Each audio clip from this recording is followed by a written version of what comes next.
Welcome to the Light Your Heart with Hope podcast. I'm Erin, and I'm so thankful you're here. My hope and prayer is that through listening to today's episode, God will encourage you and do immeasurably more than all you can ask or imagine. Today, I want to share Caprice's story. It's a testimony of abundant joy and hope in the midst of incredible heartbreak and grief. A testimony of trusting that no matter what the circumstances may be, God is faithful. She trusted in a mighty God who would never leave her, even in her deepest moments of pain. Caprice shares how her daughter, Briley, strengthened her relationship with God and gave her a deep passion to help others. Even though Briley couldn't speak a word, it was her unspoken words that changed her family's life and the lives of so many more. Ultimately, it's the power of God that works in our lives to impact others. He chooses to use all of who we are to point to who He is.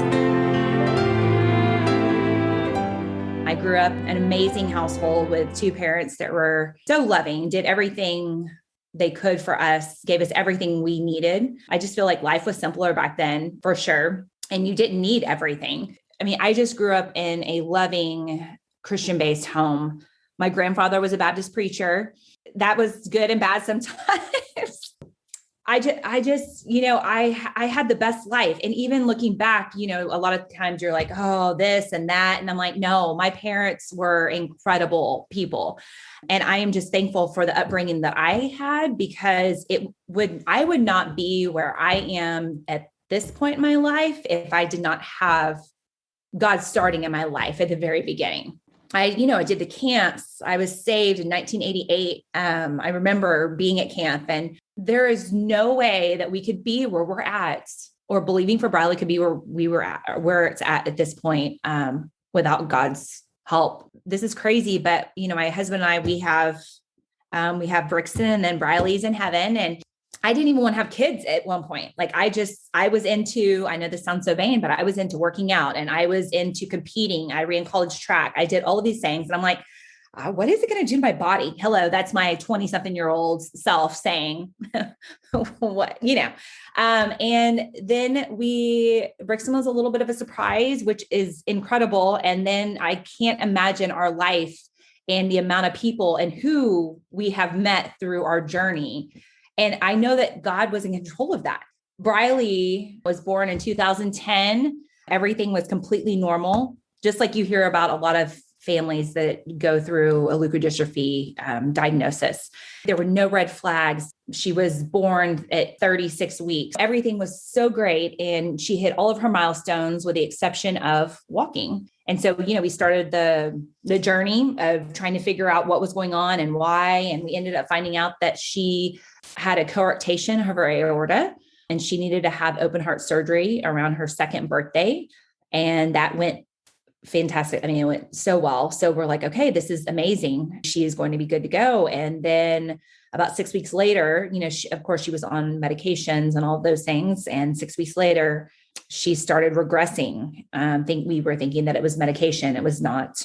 So we went to go see a neurologist. That's when we found out that Briley did indeed have MLD, which at that point we didn't know what it was, just like anybody else that's listening. Probably, you didn't know, you're just hit with it. You're Googling things because you're just trying to figure out what you can do for your child. And with that journey, of course, as parents, you're like, wow, God, like, woo, okay. Like it's a big one, and you want the very best for your kids. And at this point, I went from not wanting kids to they're your entire worlds. And there is nothing like you love your husband and you love your family. It is your kids, and your heart, at least mine, like you just want to do whatever you can to help them. So with that, Briley lost the ability to do everything in about 3 months, her little voice, to eat, to sit up, to all of it. And of course, we're scrambling, trying to figure out if we can do gene therapy. We looked into going to Milan, all of these things, but that was not viable for her. She was already symptomatic. So with that being said, we did what all of us would do. You are going to give her the best life possible. Our friends here in New Braunfels decided that they were going to rally around us and start this events for us to be able to raise money for us to help out with all the medical bills and all of those things. You have no idea. Like you really have no idea until you're faced with it. They created this incredible event the first year. And with that, we were able to do things for Bradley. We were able to purchase things. Of course, we have insurance, but at this point we couldn't get Medicaid, in Texas. At this point, we couldn't get Social Security. There was nothing. We had applied for all of it but it took us about 4 years to get help, which is crazy, which is hence why we wanted to do Believing for Briley, because we knew how long it took for us to get help, and families need help right away. Like they cannot wait. We loved on that girl. I mean, she was with us 24/7. We took her everywhere we went. Whether it be Brixton's basketball games, football games, we went on vacations. We did all the things. It did not matter. We know that she's in a wheelchair at this point. Things just happened really quickly. You're like, oh, well, we'll do this later, but no, you had to get a feeding tube so she could start getting nutrition. She's in a wheelchair. We're doing all the therapies. You want to give her the best quality of life possible. And she understood everything. Like that was one thing she didn't lose. She understood everything until even the very end. She knew. She still had her hearing, her sight. Like she would talk with her eyes. She would tell us yes. She would tell us no.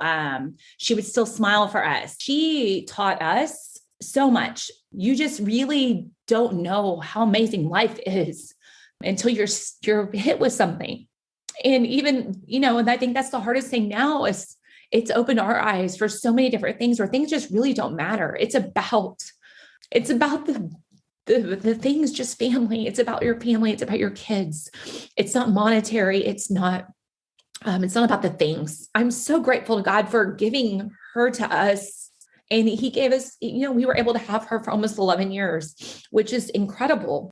It was so hard, even when she went to heaven, but we got to have her so much longer than some families get to have their kids.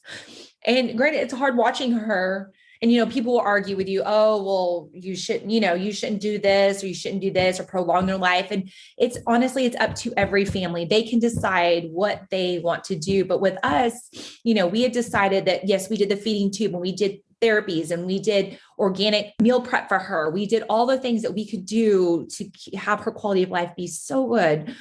And be able for her to we hope that she enjoyed, being with us, which I know she did, because she smiled and told us all the time with her smiles and her noises. And believe me, she was sassy too.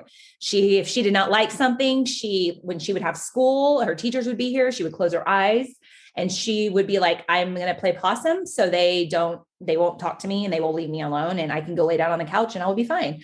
We had those many days. She definitely had a personality. Brixton, I think, is a little bit more like me in that sense. He has an attitude too, but he's a teenager. So, that's part of it. And Briley she was going to be a teenager pretty soon. So we were already seeing that part of it as well. I think that, like I was saying, you're given this diagnosis with her, and there's no other way around it. The only way we can get through it is with God's faith and just sticking together as a family and praying and believing. Hence why we picked Believing for Briley. Even though she didn't get her earthly miracle, her journey has been able to help so many others. I can't even begin to explain it and where we're at this point. I mean, I never thought that we would be running a nonprofit and it would be 10 years. We're going to hit 10 years this year. And for it to continue growing and raising more and more every single year, that is a God thing. There is no other way around it. Yes, our community is incredible, and we are so incredibly blessed by our community and our friends and our family that continue to support. But overall, God has a hand in our journey here with that and with her. And I feel like that's the only way we've been able to handle her diagnosis and just everyday life. It was life with the child, as a lot of you that will be listening, it is tough when they are struggling day in and day out. And, the very beginning, at least with Briley's story, I know everybody's different, but with Briley's story, she did really well for the first We had her almost 11 years. So she was diagnosed at almost 2.5. So a good 8 years about. She did really well. She almost kind of like, you're at the very beginning, you're trying to figure out, okay, what meds work, how your feeds work, all your therapies, trying to make her the most comfortable possible. You're just trying to figure it out. And, once we got her meds figured out and she was more comfortable and she wasn't spasming all the time and she was getting, her feeds and all those things, she kind of plateaued for a really long time. So with that, I mean, her and I would be at baseball tournaments every single weekend in Texas. Hello.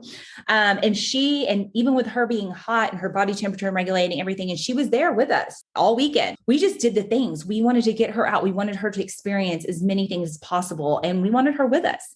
She had a beautiful room that is done up and it's precious, but she never slept in it. I mean, she may have slept in her room maybe a half a dozen times after she was diagnosed, because we wanted her to be a part of our family. So we have a couch, and even today I'm looking at it right now and it is still her spot. We still have her spot on the couch with her pillow, with her name on her pillowcase and her little pad. And that's where she was with us 24/7, because we wanted to be able to love on her and have her part of our family at all points, no matter what was going on. We didn't want to just go stick her in a room. We wanted her to be there with us. Even with nurses, they became part of our family.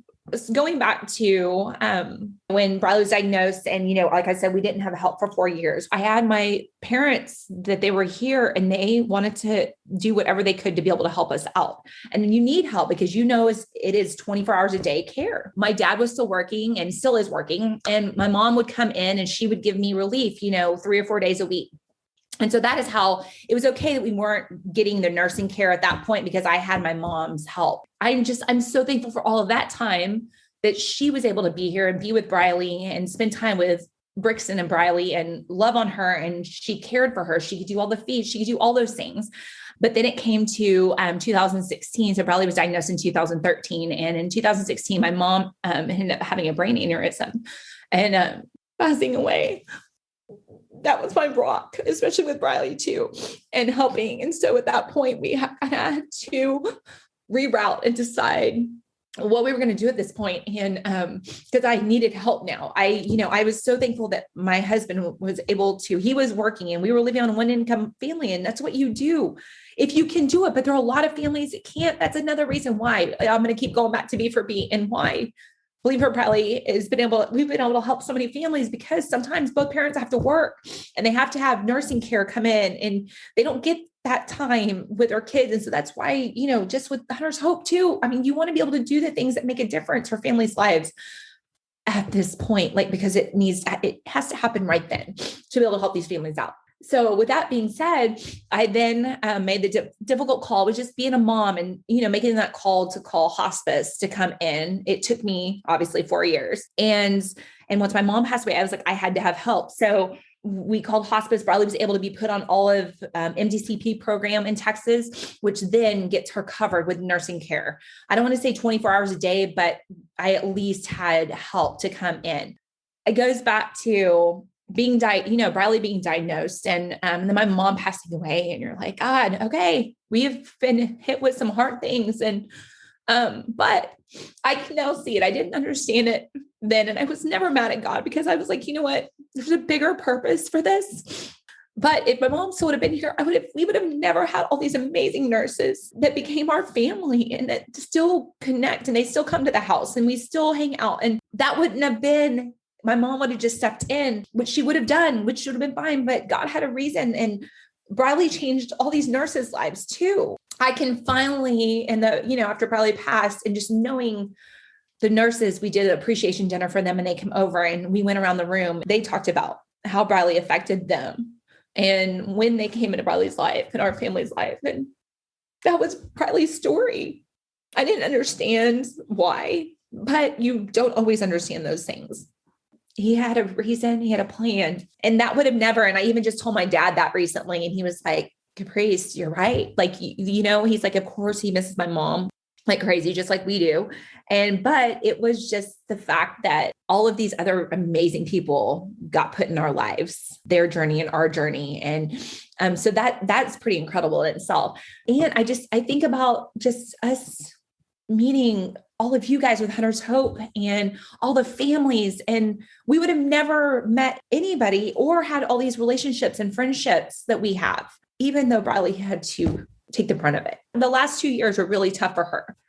I also am grateful for all the family. There have been many times, I think, when, feeling alone or feeling like you're just trying to deal with this disease and family, and you have all, I know, like, I'm very social. And so we have all these friends, which are still all there. But when your child's diagnosed and there is nobody even remotely around you in the state, in the same town, city, state, like, it is tough. And sometimes we felt very alone. There were things that you'd be invited to, and then you wouldn't be invited to. And not because people are trying to not include you, but also they knew how hard it was for us to get out to do those things. There were some valleys, peaks and valleys. You go through some really great times, and, Briley's doing well. And then you dip. And like I said, she pretty much plateaued for a while, which was good for that sense of being able to enjoy and get her out and do and experience as many things. But also there were some really scary, scary times, and you don't realize you can get through those things, but you can, with God's help. I feel like I go back to when I was younger, and I've always kind of had this personality, not because I'm just great and almighty, but I have always had this very joyful, I love hard. I love my family. I love my friends. I want to do whatever I can for my friends and to make any of them feel special. They give me a bad time about, I'm always doing birthdays big. It's something to be celebrated. You want to, I love hard. And I go back to that. Like, there's a lot of people, I don't know if they could handle what we've gone through, and that our marriage is still strong, and it is hard. And I'm not saying that it is easy, because there are so many days. And now, we're on the journey of Briley's been gone since October, and we have good days and we have bad days. And somebody might be up, kind of like what you do, even when she's diagnosed. I might have a good day. I may have had a good day, and then Corbin may have had a really bad day. And you kind of just work together to be able to, you try to bring each other up. We are still experiencing that now. It is still, I'm still trying to figure out my new normal. I took care of her realistically for 10 years. Actually, almost 11, but if she wasn't diagnosed, but still, it was like infant to her being diagnosed, and then, 24-hour care. And even if we had nursing care, it wasn't all the time. I didn't sleep. I told everybody, I was like, well, do you get any sleep? I'm like, maybe a couple of nights a week, maybe. And I don't think I had night nursing until the last couple of years. I don't know. The only thing I can explain it is God helps me just navigate through that, and continues to bless me and my personality and the joy that I can keep in my life. Because I've even looked, I'm like, how am I doing this? How am I getting through this? I shouldn't be okay right now. I should be in my room, in bed, curled up, which I could have done when she was diagnosed. I could have done that when my mom passed. I could have done it at all these when Briley passed. I could have done all these things, but there's still so much life to live. I have a family also that I want to take care of. And there are so many families out there that are still affected. So we are working hard to do all the things to be able to help others out there, to maybe not have to go through the journey that we went through. And so the things that are kind of fueling me now is, obviously, when Briley passed, I wanted to get all of her medical equipment to other families. I didn't know how I would be. Like, Corbin and I never talked about when Briley would pass. We didn't have anything planned. We didn't talk about services. We talked about nothing, because I never wanted to put a timestamp on my daughter's life. And when it happened, it was very sudden, Briley got really sick. I wanted all of, like Corbin and I both talked about it, as hard as it was giving her stuff to other families. I wanted to be able to go to other families so they can start using it. It's so important to be able to make a difference in somebody's life that quick, because they're dealing with a child that's affected. Briley's shaky vest went to a little boy in Iceland, which is pretty incredible itself. Like there were so many other things that helped out. There was some other families around, like in Texas, that things were able to go to. Her clothing, it's not a little girl that's has leukodystrophy, but a lot of Briley's clothing, there was a little girl in New Braunfels that she had a brain injury. And so she is able to have all of Briley's clothes. And so it's just, Briley's still she's still working. God is still working. And I think the thing that is fueling me now is that I wasn't able to work on so many other things that I wanted to do. Like I want newborn screening passed in Texas for, I don't care how it comes. If it's Krabbe first, if it's MLD first, it doesn't matter. I do know that ALD is now on there officially last year, which is incredible, but it doesn't matter how it happens, but I've already started the motion of being able to, I've put in the email. Now I'm just waiting. They'll go into session in January. It's kind of one of those things.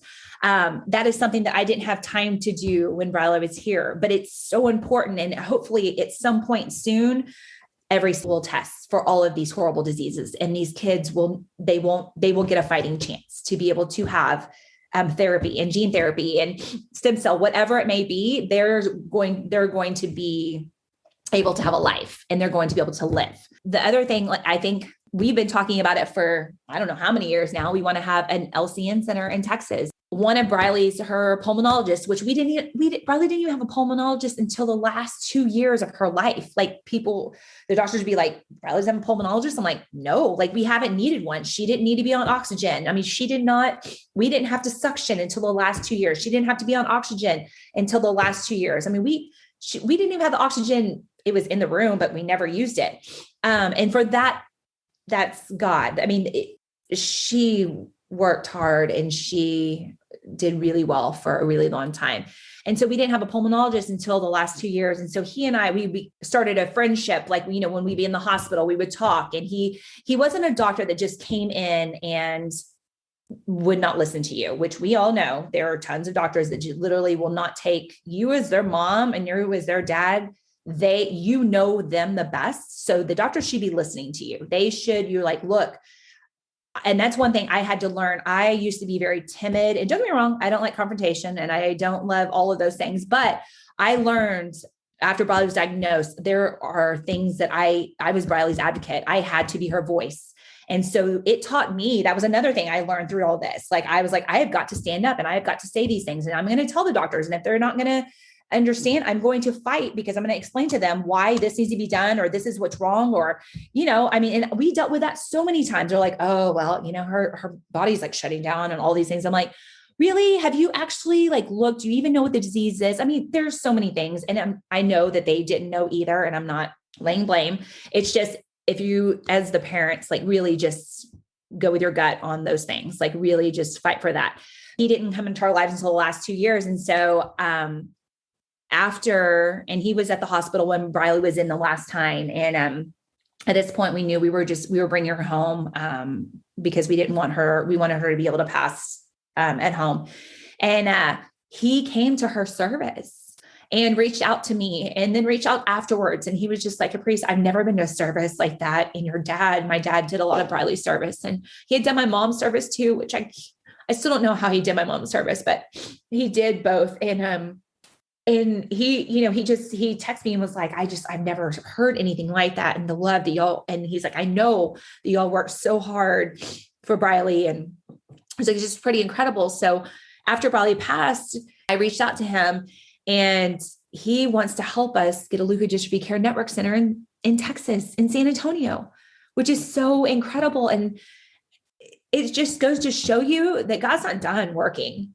As hard as it is that we don't have her here on earth, and she's not physically here, but she's going to continue to change people's lives and work with Hunter's Hope. I mean, like I go back to the story and I will tell it again, when I had seen, I think Jim and Jill had done they were on the Today Show and they had done an interview and I had seen them. And this is, I think is after Briley had been diagnosed. And I was like, oh my gosh, and we were just newly into the nonprofit world. And I'm like, oh my gosh, one of these days I would love to team up. I would love to work with Hunter's Hope. Like how incredible that they are this far in and the things that they've been able to do and researching. And so that was another thing you learn that you're like, well, let's just reach out. Let's just talk to them. Let's just ask, which is another thing in a nonprofit world. You just ask. All they can do is tell you no, but at least you ask because you never know what they are going to say yes to. And believe me, that's how B4B does pretty well in some things. I'm like, I can't believe that we just got that because you just asked. And you would be surprised that people have the biggest hearts and they want to do the things to be able to help. And here we are. I'm trying to even think. I don't even know how many years that we've been working together, but it has been such a blessing to have you guys kind of teach us the ropes and for us to be able to help in any way possible. See, it all goes back to God has a plan. And as hard as it is some days, you get up and you do the things and you keep fighting and always believing, no matter that. Like I said, that was why we picked believing for Briley. And like I said, we don't have her here on the earth, but we will continue to believe for all those kids. I've had a lot of people that haven't believed, whether it be through Briley's story or through my mom's service. I know that sometimes you're going to be mad and you might even be mad at God and you might just think, how can I do this? I promise you call out to him and he will get you through it as hard as it is. And that's being a mom that went through it for so long and then lost Briley. And like I said, some days you don't know how you're going to get through it, but you will, and he will get you through. I was in church. I was doing all the things for so long. And then I kind of got out of it. You know how some of us do through college, that kind of thing. And then you kind of bring back, or at least for me, that was my journey and my faith. It meant, me getting a daily devotional and getting something where it kind of put me back into just spending a little bit more time with God because I needed his help. There was no way I could get through this without him. Briley taught us compassion. She taught us unconditional love. And that's not just obviously for her. Of course, we have unconditional love for her, but I'm saying for others and how you look at situations and people. And she taught us that sometimes you don't need to speak to show others or show your family. She changed our world. Even Brixton just said that the other day. He goes, Mom, he's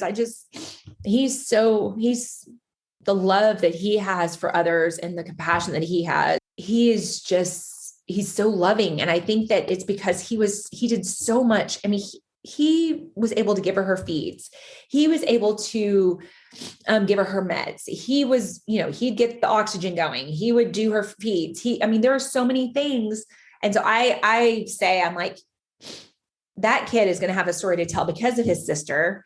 And he's going to be an amazing husband and dad one of these days for his family because she's taught him and us and all the people around us.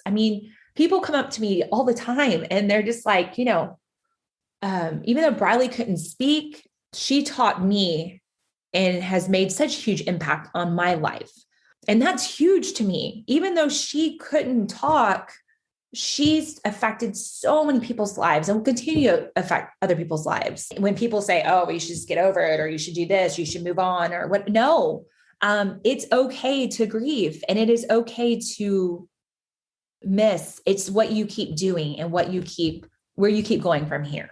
I think that's the only thing that fuels me, is just what else can we do to help families and to help other kiddos.